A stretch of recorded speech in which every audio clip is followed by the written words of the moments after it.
Hello folks, welcome back to the channel. Thank you for joining me once again. You're always most welcome.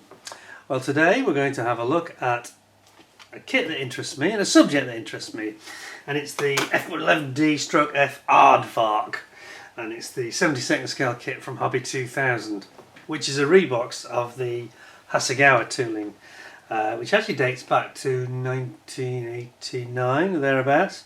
So it's not all 1989. I think that one or two of the weapons and things were added later, but it has got quite a long history, this kit. So yeah, that's what's that? That's 34 years old, isn't it? Thereabouts. So yeah, no, it's not new, but interestingly presented. Now, a bit of history here. I was around at the time when there was this famous military operation conducted in 1986, April 86, called Operation El Dorado Canyon, and this was basically an attack against Colonel Gaddafi's Libyan regime in Tripoli and Benghazi, in response to a number of terrorist incidents which had occurred around the world, and especially the primary sort of trigger for this incident was the bombing of a disco in Berlin, in which a great number of American personnel were injured and several were killed. I think there were 3 or 4 dead American personnel. I think there was something like 7 killed, or around those numbers. But there was something like 70, 80 people that were injured. Again, a lot of American personnel who frequented this nightclub disco. And this is on top of a number of incidents that had taken place around the world where the CIA had found there were links to Colonel Gaddafi's regime sponsoring terror and initiating attacks on Americans and Westerners on multiple occasions.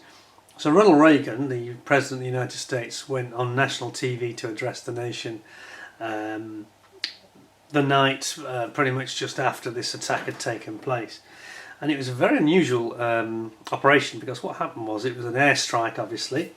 Basically, it required the US Navy to give some anti-radar attack against the Libyan ground forces' surface-to-air missile sites and radar sites. So they actually had the 2 US carriers, and it's just escaping the name of the 2 carriers there, but the 2 carriers that were in basically in the Mediterranean at the time, and they had A6 Grumman Prowlers A6s, and they had Corsairs, and they had F-14 Tomcats, all supporting the American Air Force, who were actually flying out of Lakenheath in the UK. And what made it particularly astonishing, this story, was that they didn't fly a direct route. They had to fly all the way around, because there was a political issue going on between the USA getting agreement with the French, Spanish and Italian governments, who refused to allow this airstrike to overfly their airspace, which is a bit strange when you think they're in NATO. And I'm not blaming anybody here particularly, but I find that very strange. A NATO country was basically under terror attack, and NATO countries didn't support them their right to self-defense, which is what Reagan used as his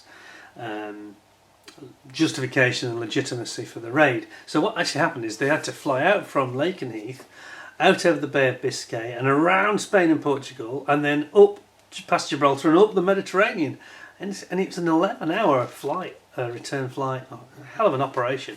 And they had something like, I think it was 13 or 16 tankers that had to refuel these aircraft to enable them to get there. It was a little bit like the Black Book operation in the Falklands with the British Royal Air Force Falcons and Victor tankers. Similar style of operation, but I think they took some inspiration from that. So you had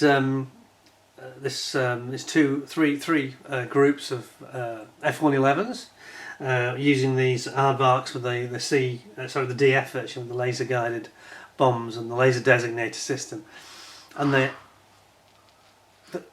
they attacked numerous. Sorry, I don't know what the noise was. They attacked numerous locations including Gaddafi's own military training camps and one of his palaces, I think it was. They attacked the Tripoli airport. And there were some losses. There were some issues. One crew were shot down and killed. And we should just talk about the F-111 design here, because this is quite pertinent to one of the issues that there was with this raid. F-111 is a very strange aircraft. Has a bit of a checkered history and a number of problems associated with the design, which is what stopped the British from actually buying it. And the Australians also delayed buying it for a number of years until some of these issues were ironed out. But it doesn't have any ejector seats as such. It has an entire crew compartment. We'll see more of this later, but the entire crew compartment is a capsule, almost Apollo-like, that ejects out of the aircraft and then has to come down on, I think it's like 2 huge parachutes. And I just think it's an odd design because it adds a lot of weight and complexity to the aircraft. And the pilots and the co-pilot, the weapons Wizzo officer, sits side by side in a, not in a tandem style, but in side by side style, almost like in a car. And this is why they designed this capsule to eject. Anyway, I mentioned that 2 airmen were killed sadly in this operation when they were hit by a surface-to-air missile, and they ejected successfully, but unfortunately their parachutes didn't deploy, and the capsule smacked into the Mediterranean, it's the Gulf of Sidra, isn't it? I think it's the Gulf of Sirte. Anyway, across the line of death that Gaddafi had declared between the two northerly points of Libya. But by and large, it was a very successful operation, with the exception of some civilian casualties, unfortunately, which is what they were trying to avoid. There was some targeting problems with a couple of bombs that ended up hitting an apartment block, so it wasn't quite the success it might have been, and it was condemned by some nations as well. Now there is rumour that the Italian government may have tipped off Gaddafi and gave him, he was actually very lucky not to be killed in this raid, because they actually did hit the barracks where he had his own quarters in the military training barracks, and he was there at the time, and they only had 28 or 30 minutes notice that this raid was incoming. But again, very strange if that's true, that the Italians tipped them off. Anyway, I'm not into the politics of it, but a very interesting story, and there's footage you could see on YouTube of this nighttime attack where they are bombing, for example, Tripoli airport, and there's the Libyan Air Force Tupolevs on the ground that got absolutely blown to bits. They got completely mullered. Anyway, onto the kit. So I say it's an interesting subject, and I remember watching the footage the next day on the news, and it was absolutely incredible, really. So to do such a long-range operation as well was no mean feat. So it was quite an achievement, really.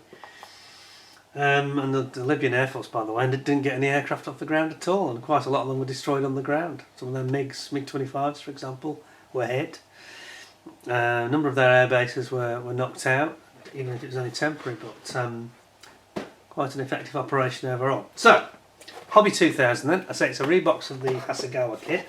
On the side, it's kit number 72044, and on the side we have got the 2 options that come in the kit, both USA, and we have got the El Dorado Canyon operation with the Lakenheath LN markings on the tail, and then we've got the 493rd Tactical Fighter Squadron, and then the 523rd Fighter Squadron based in the States, Cannon in 1993. So let's have a look at what we have in here.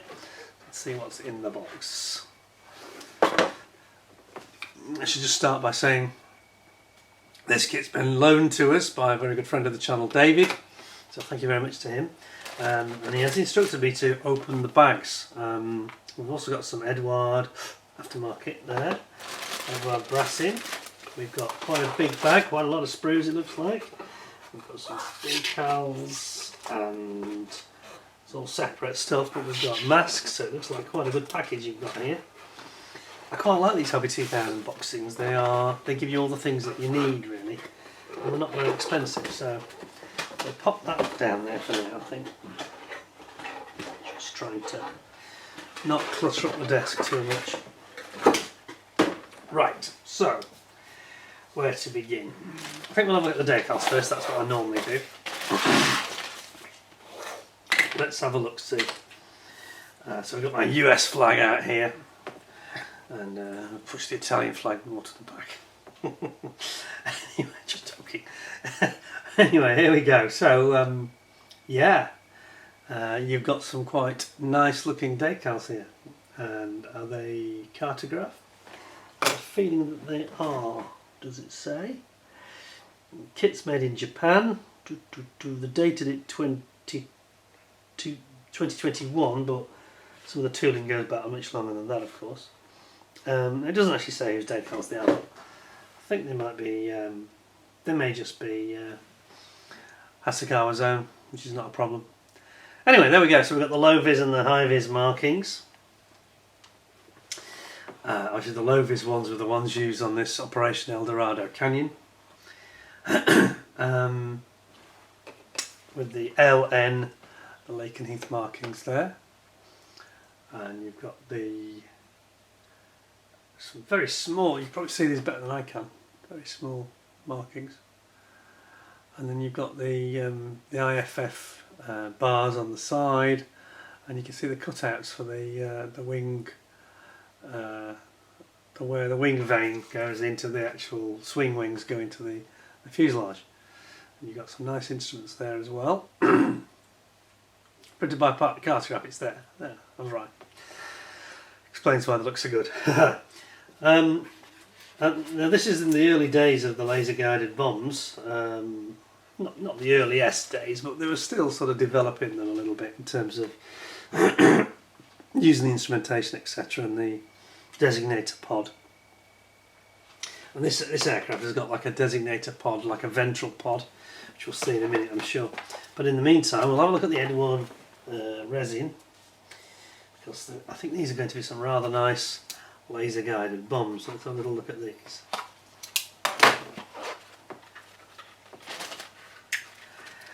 So this is your paveways, and it's the Paveway 2 GBU 10s, and yes, they do look very, very nice. Look at this.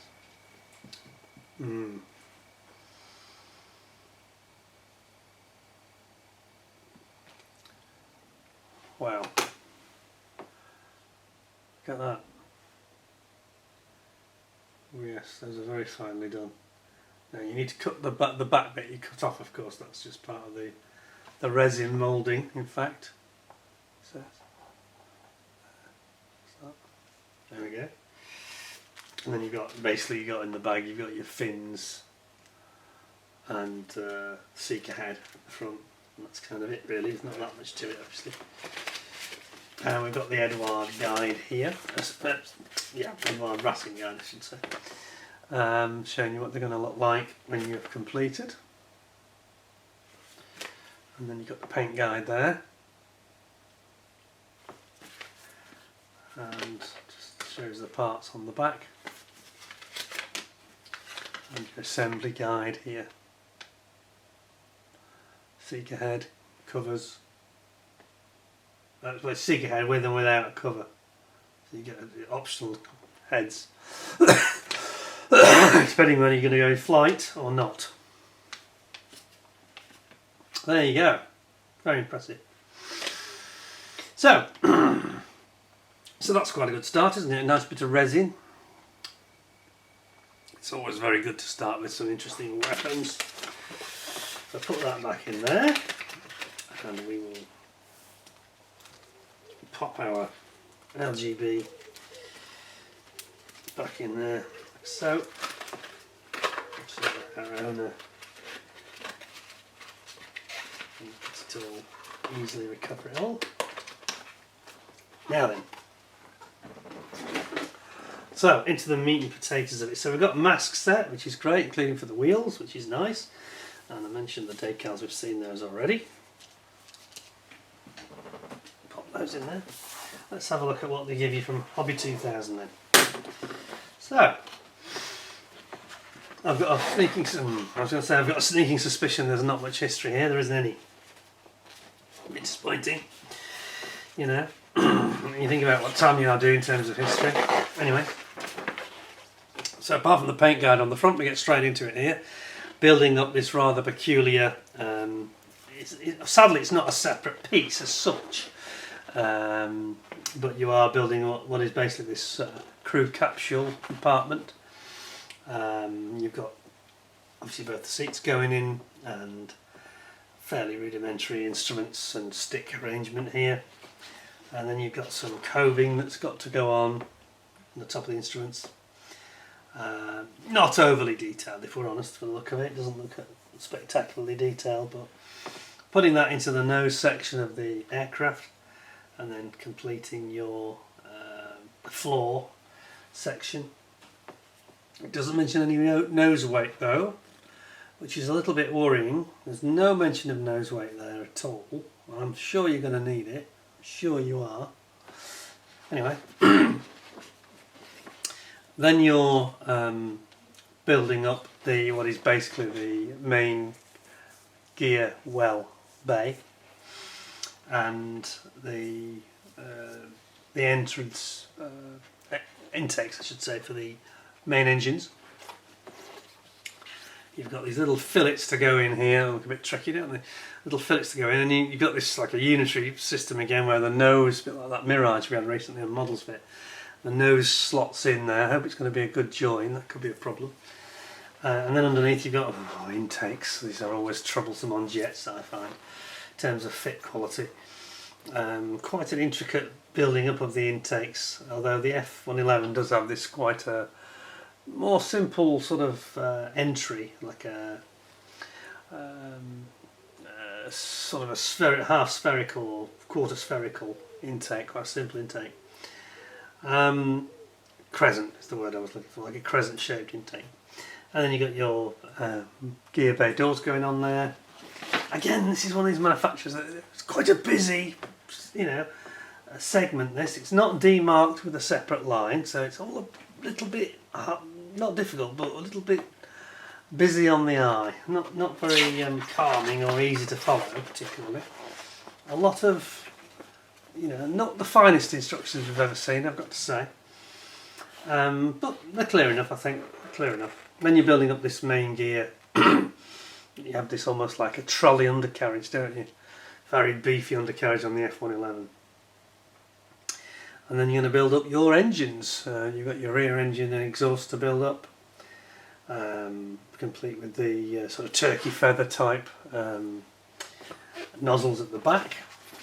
They're going to go in to the back of the fuselage here, and then you've got a little bit of painting and things to do. Putting in your tailplanes, and then you've got your swing wings, which have got flaps and slats, which is interesting. That's quite nice. Quite like that, especially at 72nd scale. That's a nice bonus. Then they sort of plug in here. Do they actually swing? Don't think they do they? That's a little bit unfortunate. They don't have a swing mechanism as such. They just slot in, which is a bit disappointed in that. Matchbox managed it back in the 70s, didn't they? But anyway, then you've got your drop tanks. You've got your pallets and your pylons for your Sidewinder missiles, air-to-air missiles, and you've got a whole row of pylons going on these wings because they're going to carry bombs and missiles and all sorts. And then you've got your laser designator pod, this ventral pod, that goes toward the back of the aircraft, and will be the target selector and guider for the LGBs. And then here we have the markings and the colour callouts for the El Dorado Canyon, the Lakenheath to Tripoli operation, April 1986. And underneath it's a scheme that's black underneath, like a night fighter, and the top is camo, like a Southeast Asia style. Or you've got this like a medium sort of teal blue sort of style.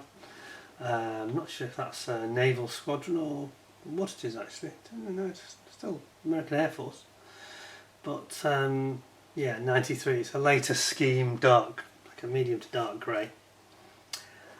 But yeah, so you can't have the wings in the swung back position. That's the only thing so far that's disappointed me. I think it might lose a bit of a point for that because, you know, as I say, in the 70s you had the Tornado and the Tomcat from Airfix and Matchbox respectively, and they both had swing wings that were movable, you know. So it can be done. It can be done. Anyway, I won't judge it too harshly on that just yet. Let's see what the plastic is like.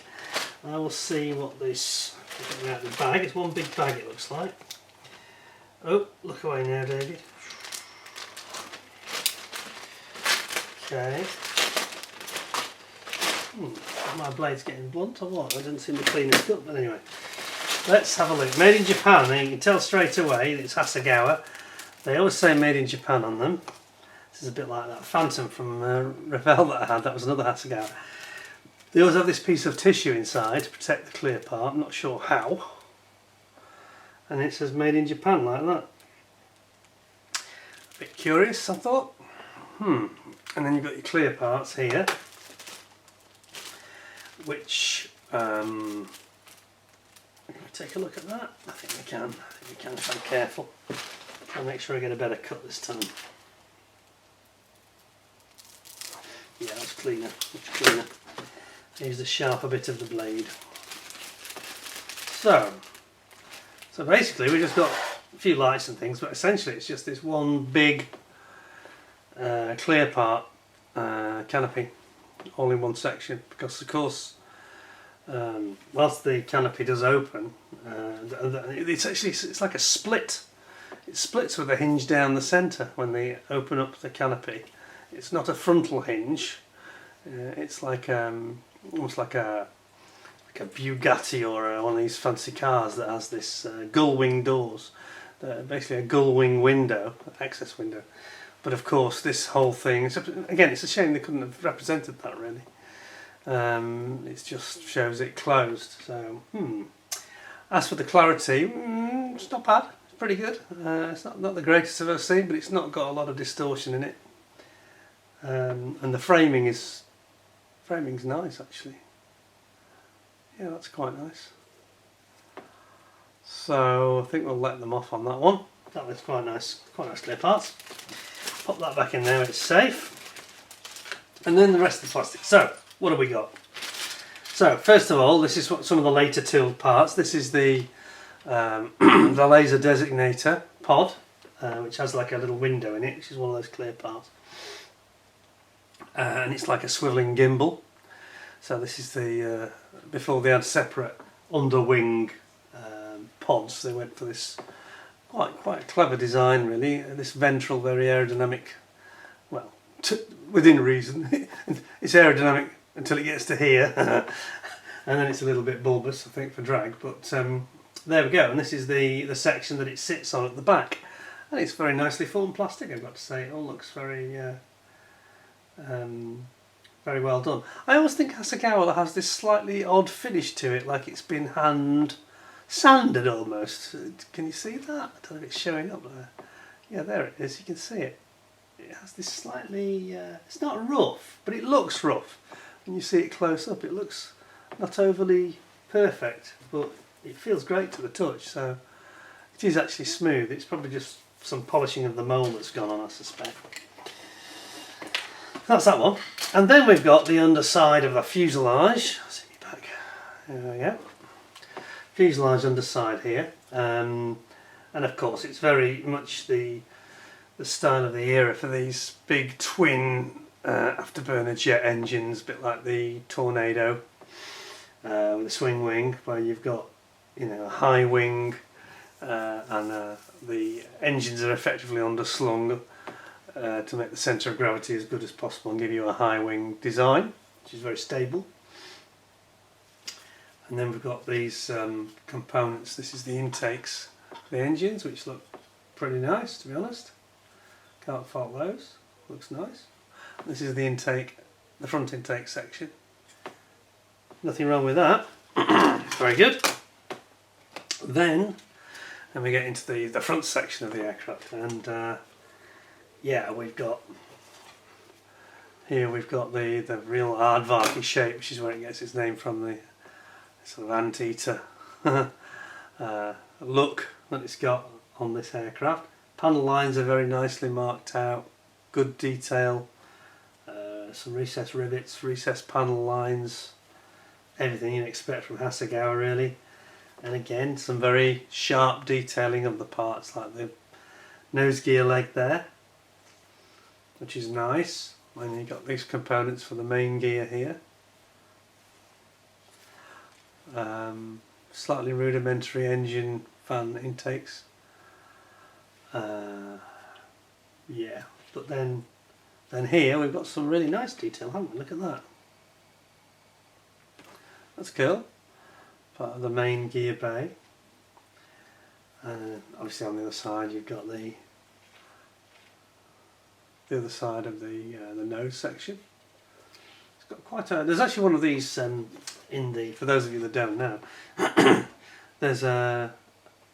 It may actually be this aircraft actually maybe modelled on, but certainly one of them is in the Cosford Museum that I mentioned previously. That's northwest of Birmingham, in the UK, and they've got one of the LN Lakenheath. I think one of the aircraft that was on the raid in there, and you can see just how long this nose is. It's incredible, really. It's a bit reminiscent of the Tornado air defence variant, the F3, with a proper long nose, you know, in which it had this additional radar system, or more advanced radar system, I should say.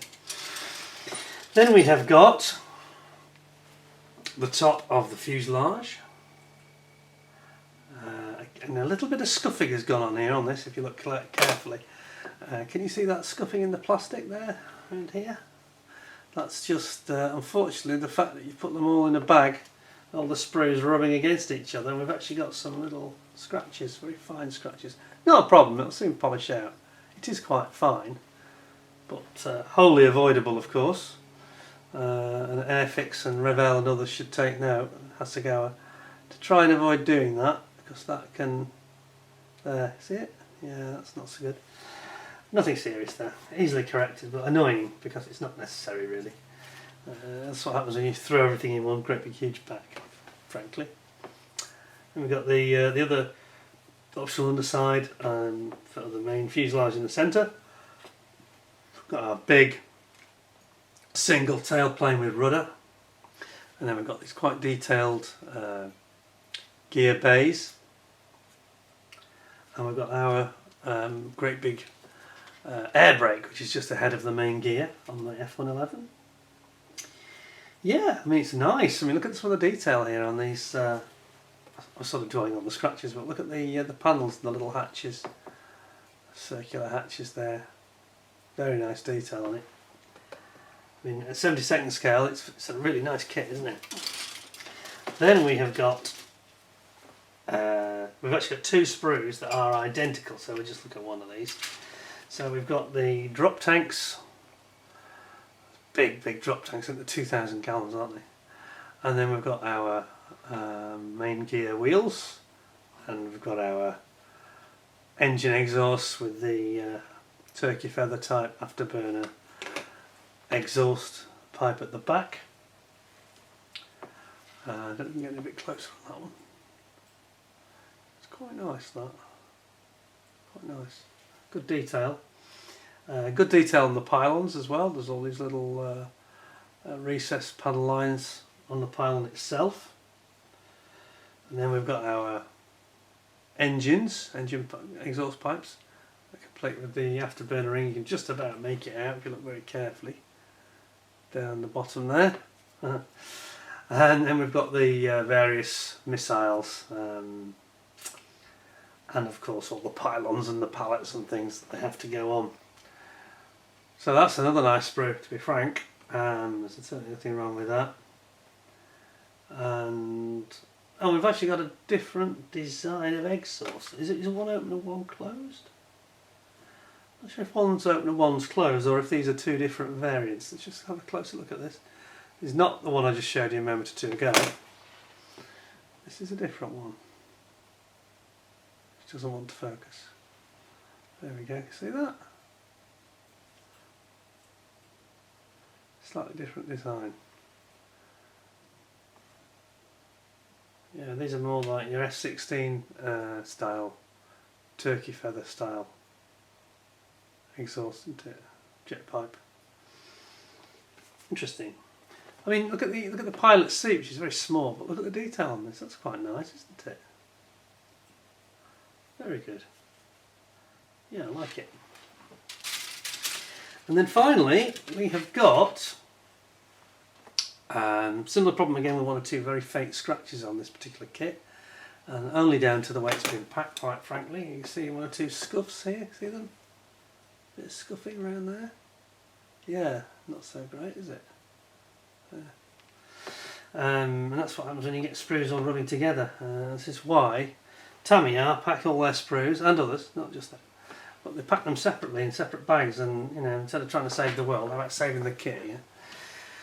Yeah? Anyway, but look at these slats, aren't those nice? They've done this really well. Now that's going to look really animated, isn't it, with the slats down? Slats at the front, flaps at the back. Look at those flaps. The big hinges on them. They're going to be very, very cool, I think. Yeah, that's very nice. And that's your main wing. And as I say, the only real disappointment with the kit is that the wings don't... You can only have them forward, which is a little bit of a shame, I think. I think that to have the option of, alright, if you don't want to have them swinging, fine, but sometimes when these are parked, I've seen them parked. I remember them coming into Lakenheath in the late 70s, early 80s, and they would be parked with the wings back sometimes, so I don't know. But it's just unfortunate that you're not given the option, so you've got to have the wings forward and it's got to be closed canopy. And so there's, I mean, they're doing a great job with these flaps and slats, that's beautiful. But and then they go and give you sort of no options on, you know, basic things like the wing position or having the canopy open. A bit disappointed in that. However, I don't want to be negative because the detail and the moulding quality is really good. You know, there's no sort of sink marks or horrible ejector pin marks, but there shouldn't be. They've done a fine job of the moulding, I've got to say. It's more the design that I'm not 100% enamoured with there. Because I would have liked to have seen it with the option to fold the wings back, that's all. Because it's quite a dynamic looking plane when they are back. Well, what do I think overall then? See what I mean about these parts all rubbing together? It makes me feel very uncomfortable actually. Never like it, never like it. Right, so, back in there. And I'll make sure that the kit bags get resealed for David to return them as was original. And there we have it. So yes, that's the F-111 Aardvark from Hobby 2000 stroke Hasegawa. I'll pack that properly later, don't I? What do I think then? Well, I think it's a very interesting subject, and I think it's very nicely executed plastic. Misgivings are around the instructions, which are a bit low rent somehow, you know. I'm not sure if those are just a dead copy of the Hasegawa ones or not, but they're a bit jumbly and a bit confusing and a little bit too busy for my liking, but it's a minor problem, really. And again, the scratching is just the way that they pack them, and the quick swipe with a polishing stick probably take most of that off, no problem.